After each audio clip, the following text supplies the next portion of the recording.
It's time to give my list, my top guys in this upcoming NFL draft as far as offensive lineman goes. People have been saying that this draft class, as far as offensive lineman, is not that strong, and honestly, I can believe it. But here, this is the reason why it's not that strong. Typically, and especially that last class, people coming in, you can tell that it was a lot of guys, at least 7 to 8 guys that are good in the run game and in the passing game. But what you're going to find, a common theme with these guys coming in, they're either good at running game and they're raw in the passing game, or they're good at the passing, pass protection, and they're raw in the running game. It's their one-trick ponies. And that's the common theme that I've been seeing with these guys. Now, starting with the list, I'm going to go with the honorable mention. I base this off of, PFF and their list and their top, tackles, guards, and centers. I'm including all 3 categories into one. First name up, honorable mention, Ariante Ursary. PFF got him ranked high. I was actually very surprised. He's the tackle out of Minnesota, number 69, standing at 6'6", 330 pounds. When I watch him, he has good size, but he plays in slow motion. Whenever I watch his film, in the passing protection, you can tell he kicks slow. In the run game, he's not moving very well. Just faster guys give him, much trouble, a lot of trouble actually.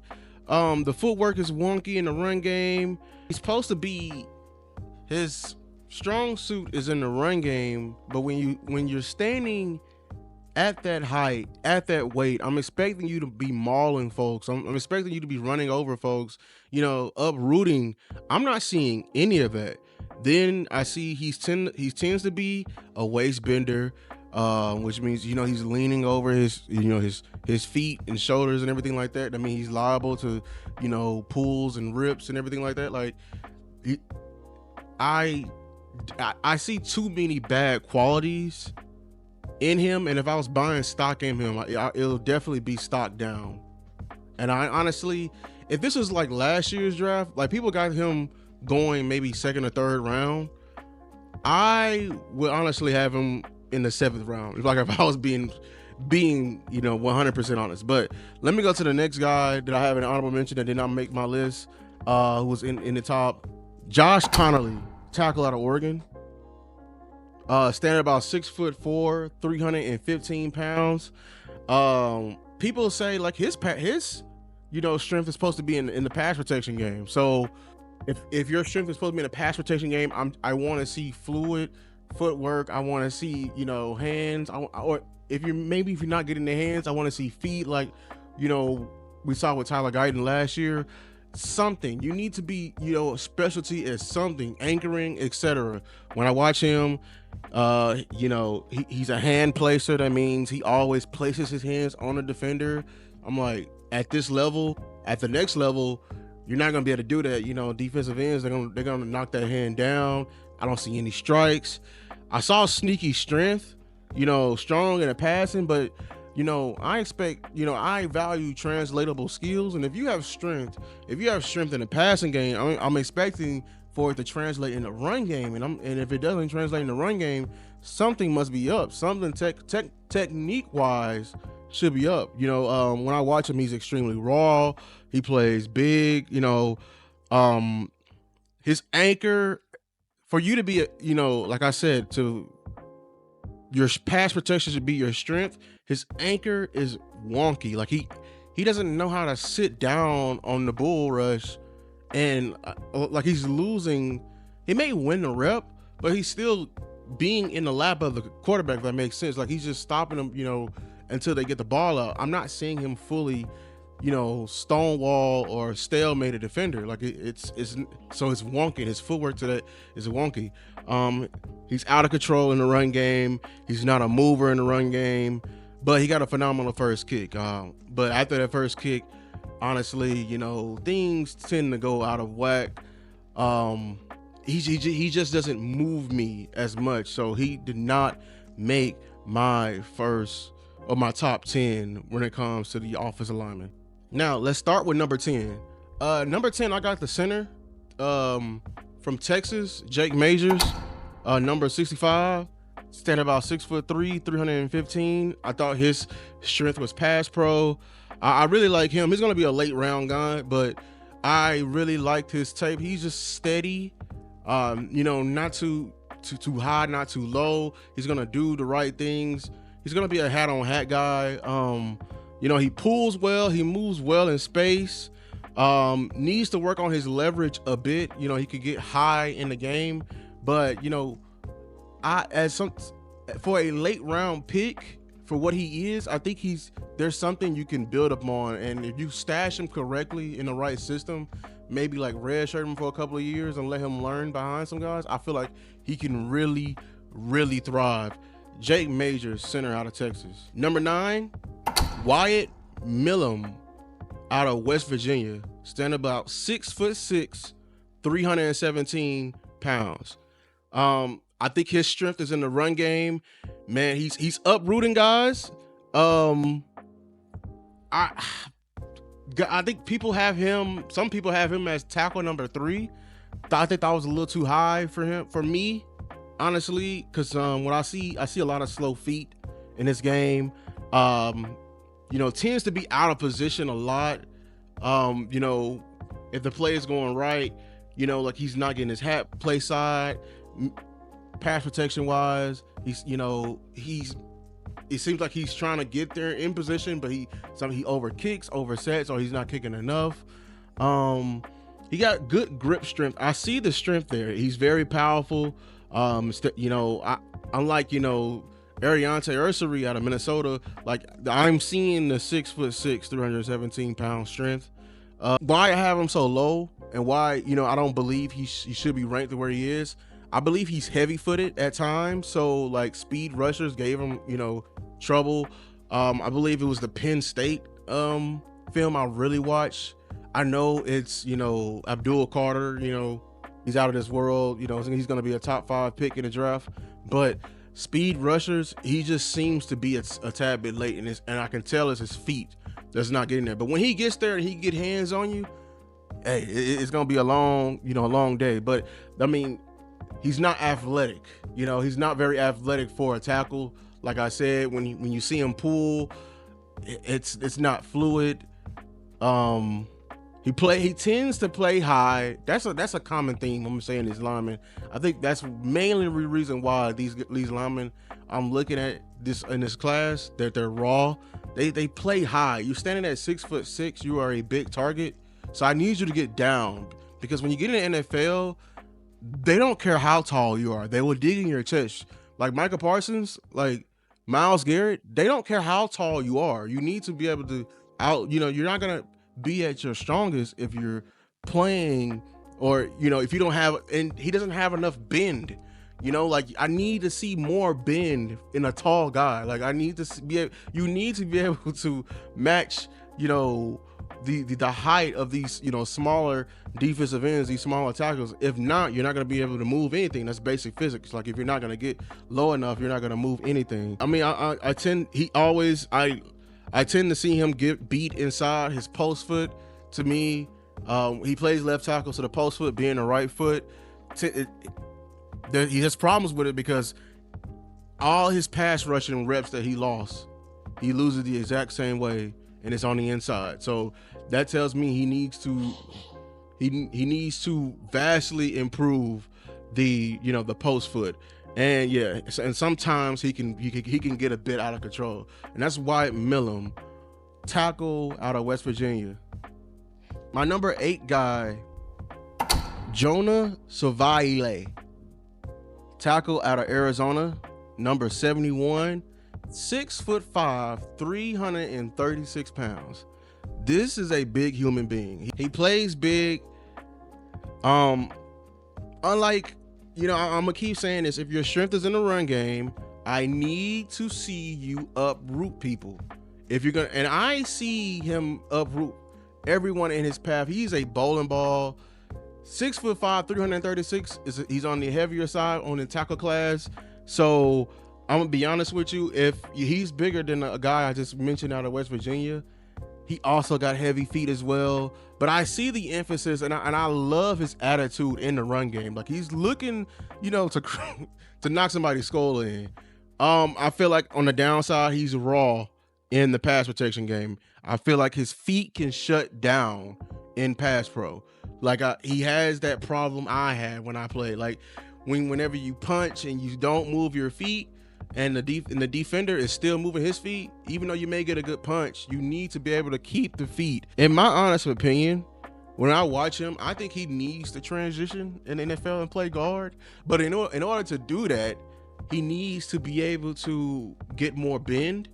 He stands at 6'5", and if he's going to transition to guard, that's, like I said, that's like fighting in the phone booth. I say it all the time. And I feel like he has the strength to actually bang down there inside with the defensive tackles. And I feel like he has the ability to be able to fight within a phone booth inside with the, with those 3 techniques, with those 1 techniques. And he has the strength to be able to move and uplift guys in the run game. So I feel he's one of the guys, if he can improve his bending and be able to work, he can transition inside like a Mekhi Becton did from the Jets to the Eagles, and be that big tackle inside that that has enough strength to be inside and bang out with the bigger guys. Because that's why I have him on this list, even though he is heavy footed and he's higher up. He comes in at number 8, but if he can improve his bending and actually, get into, and maybe, get stored in somebody's red shirt program on an NFL team, and be able to control his weight. I feel because he's still on the heavier side with his feet. If he can do that, I feel like he can be a very, very capable NFL player. But, and it's because of the strength. Strength is something you can't teach, and a lot of linemen do not have, especially coming out of college. And that's the biggest hurdle when they're coming in to the NFL. And Jonah Savaiine, tackle out of Arizona, he has the strength, standing at 6'5", 336. Now, let's go to my number 7 lineman, Greg Zabel, tackle out of North Dakota State, number 74, standing at about 6'6", 305 pounds. Now, he's on the lighter side when it comes to offensive linemen. And, people may say, oh, he's coming from a smaller school. I don't want to hear that. I really don't. I came from a small school myself. If you can play, you can play. Like, the competition doesn't matter. And then I will argue North Dakota State, yeah, they're the best of all the small schools. If you don't know who North Dakota State is. Now, and the reason why they were able to compete, especially if you watch his Colorado film, when they played Colorado and they gave Colorado a run for their money, it was because of that offensive line. They was able to play smash mouth football and actually run the ball. And part of the reason for that was number 74, Greg Zabel. I love his motor. He can get off balance at time when dealing with power, but he plays with great leverage. Also, looking up, I found some great information on him. He has played every single position on the offensive line in his college career. He has played left tackle, left guard, center, right guard, and right tackle. That is some great, something to have on his resume that it can be very attractive to teams. Now, obviously, he's going to come in and a lot of his good film is at the left tackle position. I feel like his strength is in the run game. In the passing game, if he can get latched on, he has the strength to be able to win. But I feel like his feet can get wonky before the engagement to the defensive end. Like, he tends to get in the back pedal, and I just believe he doesn't have the proper technique in the passing game. Just because I think North Dakota State didn't pass that much in his career. Like, they're mainly a running team, if we know. So if they're gonna focus on one area, it typically everyone on the team gets hurts at the other area, which is passing. But he's capable. He's able to move. He's gritty. I see the ability. I see the athleticism in the feet, the capableness. He has phenomenal landmarks in the run game. Like when it comes to squaring up, when it comes to pulling, when it comes to the zone, the gap scheme, getting your hat play side, I love this kid in the run game, and I feel like it's very, very, very attractive when scouting. Um, you know, that skill that can translate into the run game. So like he may not have the strength right off, but I tell you, he has the want to and the motor and the technique to engage correctly and do just enough, you know, and in somebody's red shirt program, sticking him in, he's not going to be a starter. He's not going to be a day one starter. If you didn't get what I'm saying when I say, you know, stick him in the red shirt, he's not going to be a day one starter. But this guy, I'm telling you, coming out of North Dakota State, I liked his film. I really liked his film. I really liked his Colorado film and how he played. Telling you, keep an eye on Gray Zabel, tackle out of North Dakota State, 6'6", 305 pounds. Now, the number 6 offensive lineman that I like in this class, honestly, probably my most favorite film to watch, Marcus Mbow, tackle out of Purdue, number 63, standing at 6'5", 300 pounds. Now I know he's probably the lightest lineman I have on this list. 300 pounds, not that heavy, but it's something you can build upon. He's not going to be a day one starter, but I'm telling you, he has the tools that teams should really look at if you want to build upon when it comes to offensive lineman. He has the perfect amount. When I see him, I've been giving everyone else a strength, you know, run game or passing game. I believe this is the first guy on my list that I said he's balanced. Like he shows good traits in the run game and in the passing game. It's mainly because he probably has the most important skill that you're supposed to have as offensive lineman. If you've been watching this channel, I preach it over and over again. Offensive line is all about boxing. It's literally about boxing. If you have great hands, it will literally do you wonders at the position, especially when fighting on an island. Marcus Mbow has great hands. He also is very enthusiastic in the pass protection. So he may not be, you know, a world beater there, but he has, I put enthusiastic because he has tons and tons of moves in his repertoire. He has the swipe down. He has, like, he's pulling people down. He's snatching them down. He you can tell he has a plan, and he's working, you know, he's working a plan. He's working his hands. He's winning the hand fight. And I love that about his film. I would love that about his film, especially him being so light. He has to play smart. And I'm telling you, that's something you cannot teach. Like we getting on Tyler Guyton, but I if you remember, I praised Tyler Guyton for actually trying more things that he was afraid to do, which is like the fake punch, the swipe down of the hands.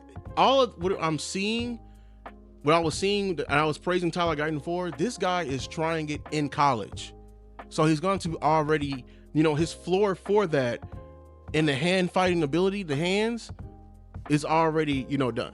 So, but he moves extremely well. He's light. He's only 300 pounds. So he's moving extremely well. He's getting to every block. He may not be a mover on every single block, on every single build of defender, but I'm telling you, he's going to get to the landmark. He's going to get, he's going to get his hat play side on the backside of the zone. He's going to, he's going to cut you off, and he's going to do his job is to win the rep, and that's all I see on his film.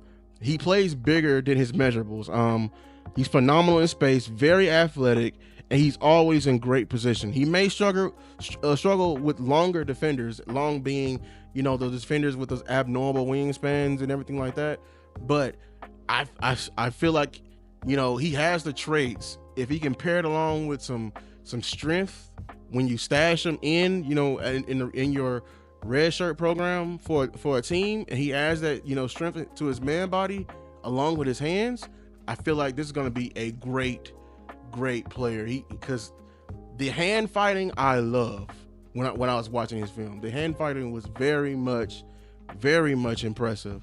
That is Marcus Mbow, tackle from Purdue, number 63. Now, number 5 offensive lineman, Cameron Williams, tackle from Texas, number 56, 6'5", 335. This guy, man, when watching, Texas has one of the great offensive lines in college football right now. 3 prospects, and that's going to get drafted this upcoming draft. But the right tackle came into the fold late because of this year, and when I watch him, his strength is in the run game. He's great in space. He's a phenomenal puller. They always have him pulling in Texas. Very gritty, a good punch. That's something you can't. That's a hand fighting, skill that I very much love when it comes to pass protection. So it's something you can build up on. He got vice grips for hands. Very strong hands. Very strong hands. The footwork in the pass protection can get wonky. Tends to overset in the pass game. So he'll leave open the inside B gap. We got to fix that, on the next level. But I trust the coaches will fix that. Lacks experience.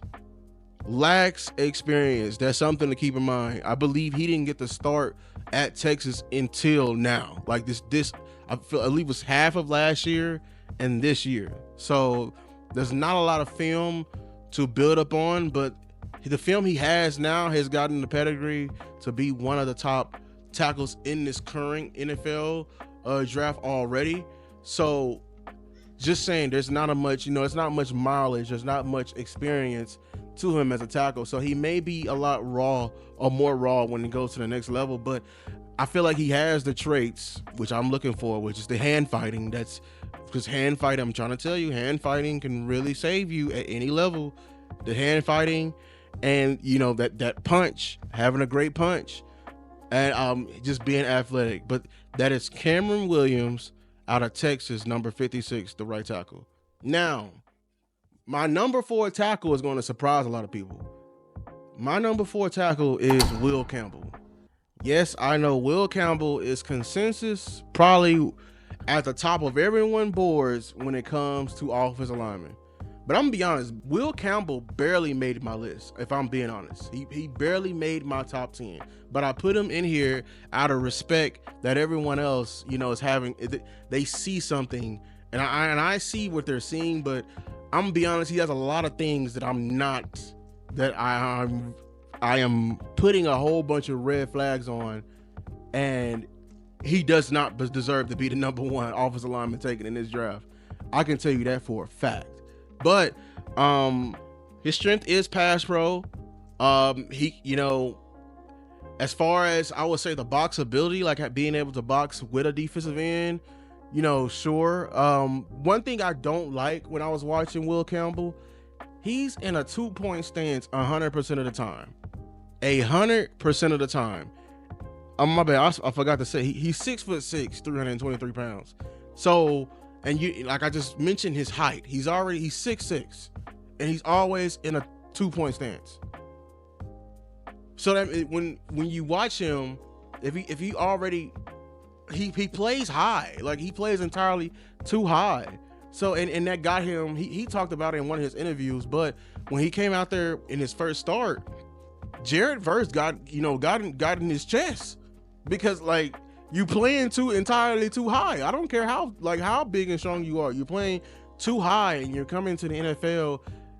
If you're gonna come to the NFL doing like that, it's gonna be a long day, for me. So, he also tends to lean forward, if defensive ends, they're gonna be able to feel that when you're off balance, you're liable for that snatch pull. His strength is erratic. Like people claim he's strong. I'm not really seeing it. Like he may have a strong, grip, and as far as getting into somebody's pads, but he's not moving anybody on the run game. He's not anchoring versus the best. Like I'm not seeing Because I mean, I can tell he's not anchoring versus the best because he's playing entirely too high, so there's no way to anchor.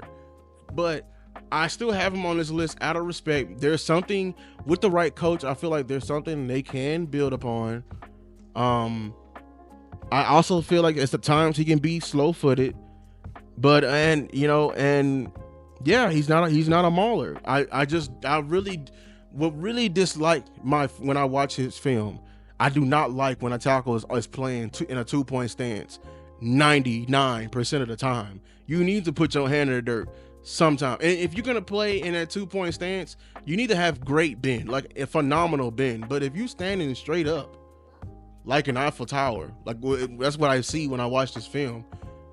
Nah, that's a big red flag to me. I mean, you've been doing it all your football life and you thought it's okay, and now you think, in the NFL they're gonna be able to, take that philosophy out of you. They're gonna be able to whoop that out of you. Like, no, but you're gonna continue to get beat.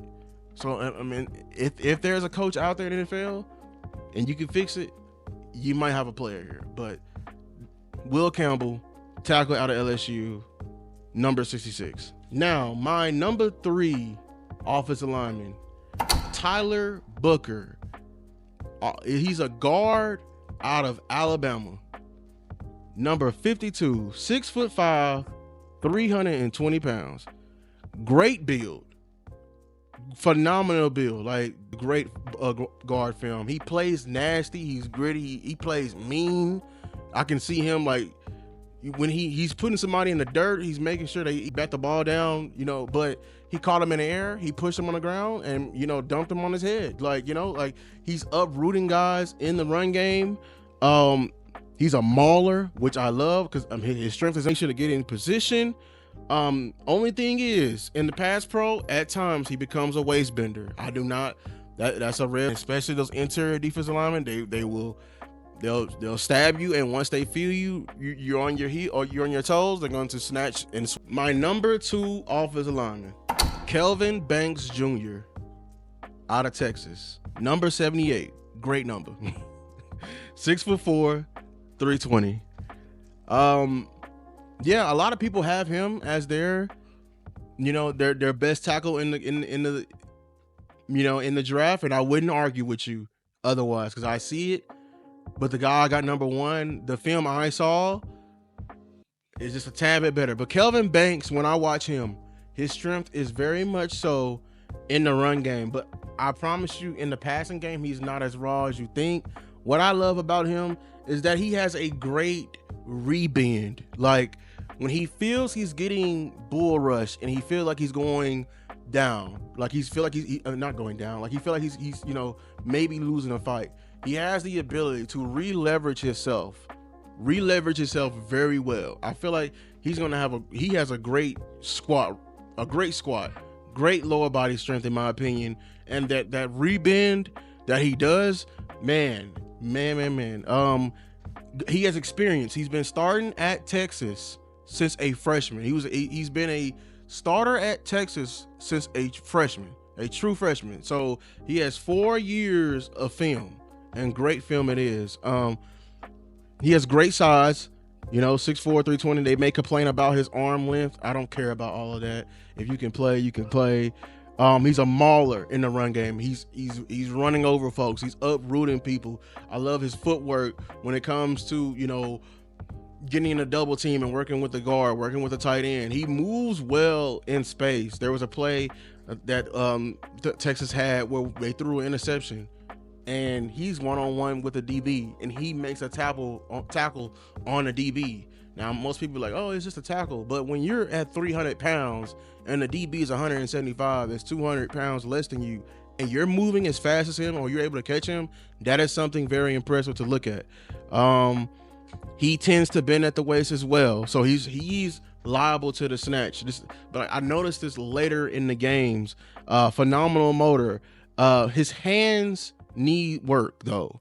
A lot of young offensive linemen, when they come in, they don't have great hands, but I feel like there's something he can build upon. He has everything else: lower body strength, great leverage. He plays at great leverage. The leverage he plays with, man, at tackle, the leverage he plays with at tackle, I feel like he has the ability to go play guard. That's just me. I feel like he could play guard just off his leverage alone. He can get down and deal with those stocky defensive tackles. I feel like he can, and he has the anchor to deal with their bull rushing, etc. Only thing is he just needs to improve on the hands, but in the run game, he will be able to get movement, and he moves extremely well. That is Kelvin Banks, tackle out of Texas, number 78. Now, my number one consensus tackle in this league, not in this league, in this draft, my number one tackle is Josh Simmons, number 71, tackle out of Ohio State. Now, a lot of people, they like, why? I understand he's hurt. He tore his ACL early in the year versus Oregon, and he missed the entire year. But he has film from these other years that you should pay attention to, including the small sample size from this year. Now, I have him as number one on the condition. If he can come back, if he will, doctors can look at that knee and guarantee he's gonna be ready and no setbacks, no loss in movement, everything like that. I'm telling you, he's going to move up this board, and people are going to start to notice him because his film is phenomenal. He moves well. He's very quick. He looks extremely athletic at the tackle position. Number 71, if I didn't mention. Also, he's 6'5", 310 pounds. Like I said, he moves very well. Like he's extremely athletic, great mirror ability. Like his feet and alongside with his athleticism, he can stay in front of almost any speed of defensive end, any caliber of defensive end that he goes up against. And I just felt like there's no other tackle that I can guarantee that he will, that can have that same mirror ability. I really like that. The hand placement, even though it's not perfect, it's promising. I see him striking at times. He will strike. It's just not consistent enough for me to be like, oh, it's a sure thing. But I will say it is promising. He'll get great movement in the run game. Like in his athleticism, he's able to beat guys beat the defensive tackle to the gap, and he will square up, run his feet. Hey, he has some strength there, but his athleticism, he translated very well to all parts of his game. I see it in the passing game and in the run game. He has a very solid anchor on those bull rush that he get out there. He will sit down. I found that very impressive. He can get a bit wonky sometimes, like it in combo blocks, just a bit wonky. And also keep in mind, he had 26 penalties. That's something to keep in mind with it. So he can get a bit, hold just a tad bit sometimes. But other than that, and the injury with it to the ACL, other than that, what I like about, when watching his film, he's always in great position. And it's mainly because of his athleticism. Will always have him there. And when he gets there, he'll do all the correct things. So, like I said, barring any injuries, Josh Simmons is the best tackle in the league. But that is my entire list. Top 10 tackles. I feel like it's fluid. Those are my guys, even though that they may consider this class, on the weaker side. There is some gems in here. Not a lot of guys you can start day one, but I mean, if you that's just the powers of the draft. Everyone is not going to be a day one starter. You're going to have to be able to develop the guy as well. So, but if you made it this far, make sure to like and subscribe. Comment down below a lineman you feel like I missed, or a lineman you really like that I talked about, or that should have been higher. Conversate with me. But until next time, peace.